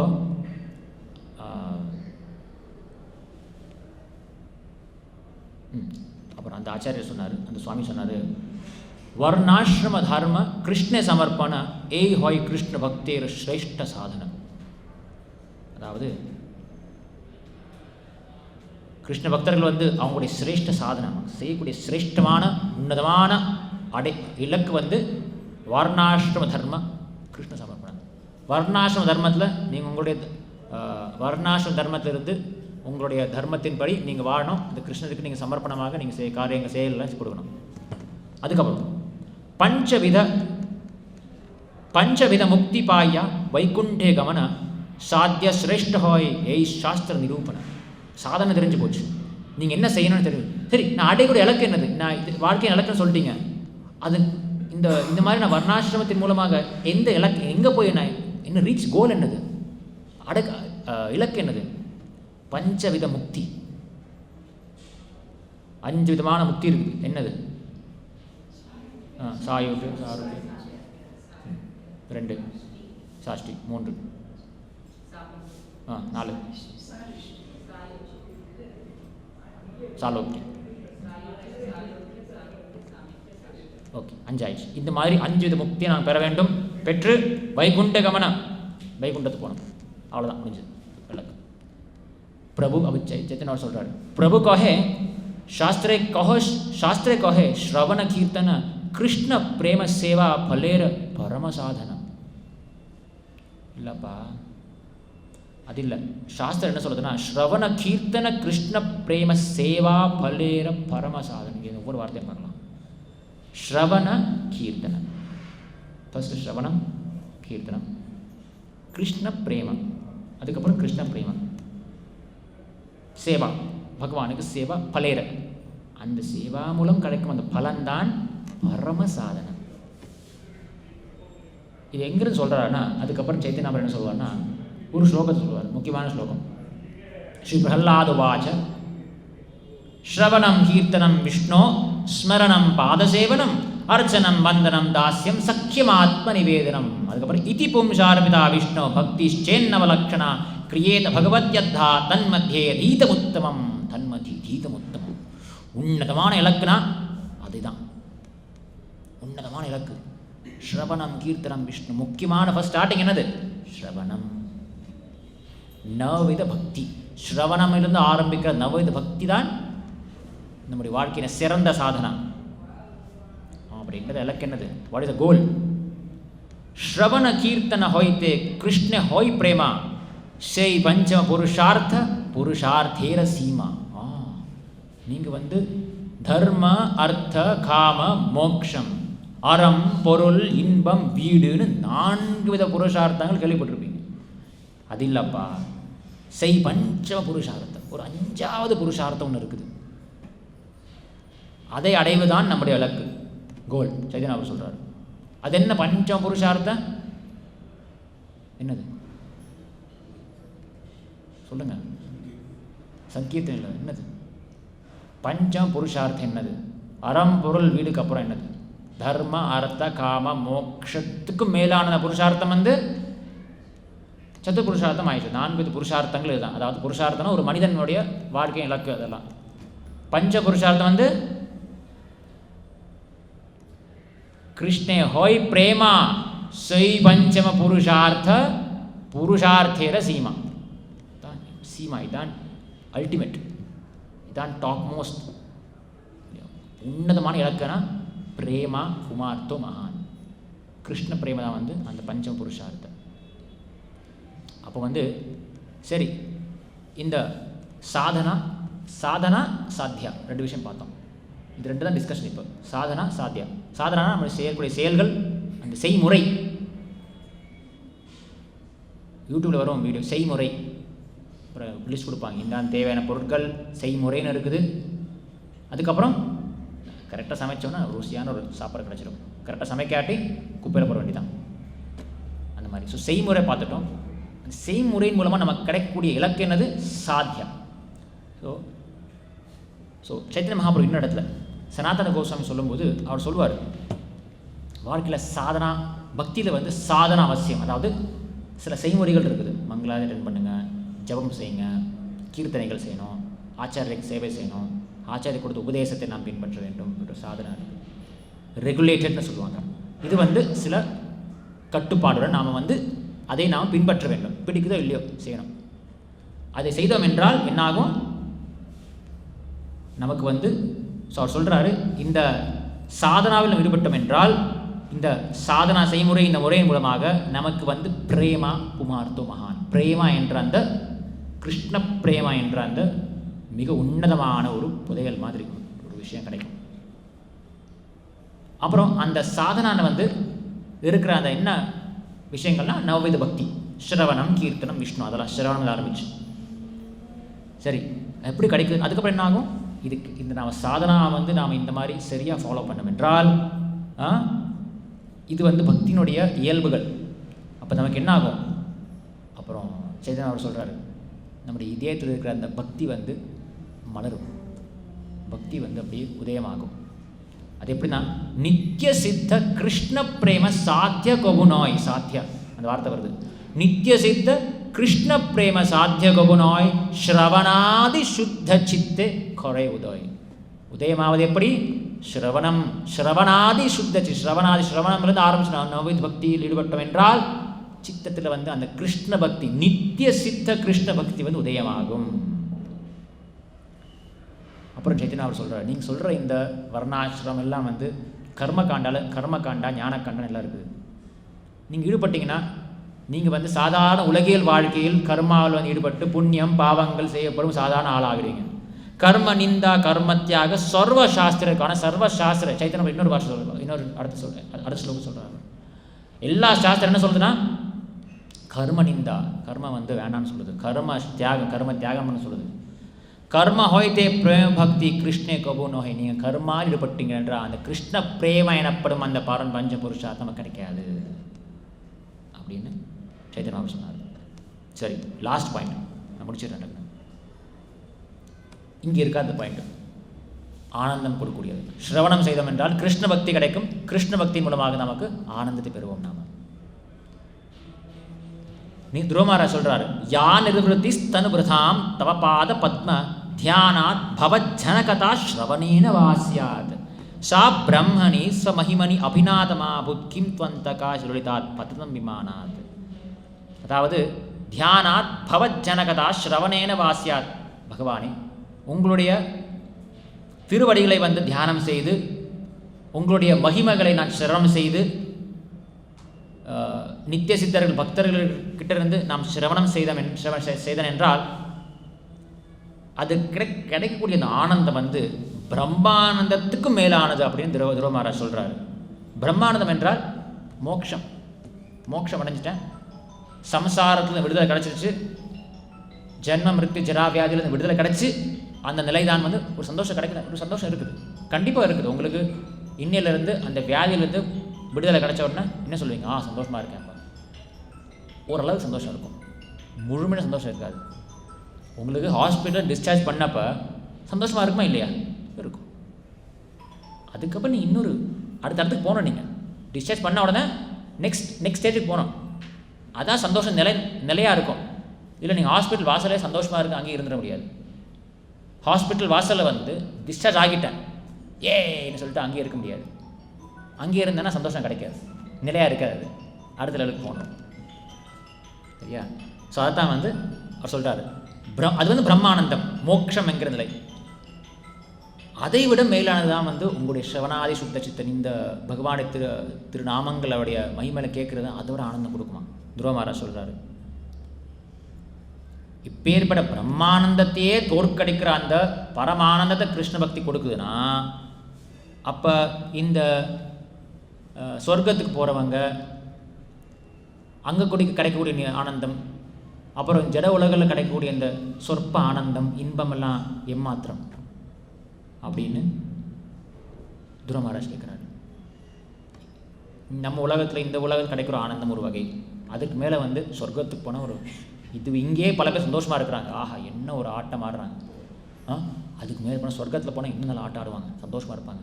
அதோட சொர்க்கத்தில் கூட ஜென்ம ஜராவாதி இருக்குது, அதுவும் கிடைக்காத ஒரு ஆனந்தம். பிரம்மானந்தம் போனால் அங்கேயும் ஆனந்தம் இருக்குது. அது எவ்வளோ கேஸ்க்கு நீ யோசிச்சு பாருங்கள், ஒரு லெவலாக போனால் அவ்வளோ ஆனந்தம் கிடைக்கும். அதை விட ஒரு பரமானந்தத்தை கிருஷ்ண பக்தி பகவானுடைய லீலைகளை சிரவணம் செஞ்சோம்னா கிடைக்க சொல்கிறாங்க. சரி, கடைசி ஒரு பாயிண்ட் முடிக்கிறதுக்கு. இந்த 30 நாள் வந்து புருஷோத்தம மாதம்னு ஒரு சிறப்பு வாய்ந்த ஒரு மாதம் இருக்குது. அதாவது நம்ம கேள்விப்பட்ட புருஷோத்தம மாதம் கேள்விப்பட்டிருப்பீங்க, அதிக மாதம்னு சொல்லிட்டு. ஆனால் அதிக மாதம் வந்து மல மாதம்னு சொல்லிட்டு இது வந்து எந்தவித புண்ணிய காரியங்களுக்கும் நல்ல விஷயங்களுக்கும் நல்ல காரியம் கூடாத மாதம்னு சொன்னாப்பட்டாலும் கூட கிருஷ்ணர் வந்து இல்லைப்பா, இது மற்ற புண்ணிய காரியங்களுக்கு வேணால் கூடாத மாதமாக இருக்கலாம், ஆனால் கிருஷ்ண பக்திக்கு ரொம்ப ரொம்ப உகந்த மாதம் தான். நாரத முனி வந்து நாரத பக்தி சொல்கிறாரு, மங்களகரமான நல்ல நாள்னா என்னது? சில பேர் நல்ல நாள் நல்ல நேரம் சொல்லுவாங்க. நீங்கள் நாள் நல்லா இருக்குதா? நல்ல நேரம் எப்போ கேட்பாங்க. ஸோ நல்ல நாள்னா நல்ல நேரம் எப்படி? நான் நாரத பக்தி சொல்கிறேன். நாரத பக்தி சூத்திரத்தில் நாரத முனி சொல்கிறாரு, கிருஷ்ணரை கதா கிருஷ்ண கதா கேட்காத நாள் ஒன்று இருந்துச்சுன்னா அதான் கெட்ட நாள். நீங்கள் அவர் கிருஷ்ண கதா கேட்டிங்கன்னா எப்போவுமே நல்ல நாள் தான். அந்த வகையில் பார்த்தோம் என்றால் இந்த புருஷோத்தம மாதத்தில் வந்து மகிமைகள் நிறைய இருக்குது. பத்ம புராணத்தில் வந்து கிருஷ்ணன் சொல்கிறாரு, அவர் சொல்லிட்டு யாராவது புருஷோத்தம மாதத்தில் வந்து இந்த மாதத்தை அனுஷ்டிப்பவர்கள் தபஸ்யால் வந்து சிறந்த தவம் வந்து தவத்தில் வந்து சிறந்த தவம் வந்து புருஷோத்தம மாதத்தை அனுஷ்டிப்பது. அப்புறம் எப்படி வந்து ஒரு ஒரு விவசாயி வந்து விவசாயம் செய்து தன் விவசாயம் மூலமாக அவர் ஒரு தவம், அது ஒரு தவம் மாதிரி தான். கஷ்டப்பட்டு விவசாயம் செஞ்சு ஒரு சிறந்த ஒரு ஒரு என்ன சொல்கிறது, டக்குனு வார்த்தை மறந்துடும், அறுவடை. அந்த அறுவடை வந்து பெறாரா. அதே மாதிரி நாம் வந்து ஒரு புத்திசாலி வந்து புருஷோத்தம மாதத்தில், ஏன்னா விவசாயி என்ன செய்யணும், அவர் கரெக்டான டைம் இருக்குது, ஒரு நிலம் இருக்குது, அந்த நிலத்தில் வந்து விவசாயம் செய்யணும். சில விஷயம் சில ரூல்ஸ் அண்ட் சில கண்டிஷன்ஸ் இருக்குது. ஒரு புத்திசாலி வந்து உண்மையான ஞானம் பெற்றவன் வந்து புருஷோத்தம மாதத்தில் பக்தியில் ஈடுபட்டு பகவானுக்கு பக்தி சேவை செய்தால் அவனுக்கு வந்து இந்த உலகத்திலே அவன் நிஜமான நிரந்தரமான ஆனந்தத்தை பெற முடியும்னு கிருஷ்ணன் வந்து சொல்லியிருக்காரு. யார் சொன்னார்? பாண்டவர்கிட்ட சொன்னார் அவர். ஏன்னா பாண்டவரை சந்தித்து அந்த இடத்துல வந்து அவங்க கேட்பாங்க, நிறைய கஷ்டப்படுறோம், இந்த முறையிட்டாங்க. அப்போ அந்த இடத்துல வந்து கிருஷ்ணன் சொல்லுவார், நீங்கள் வந்து புருஷோத்தம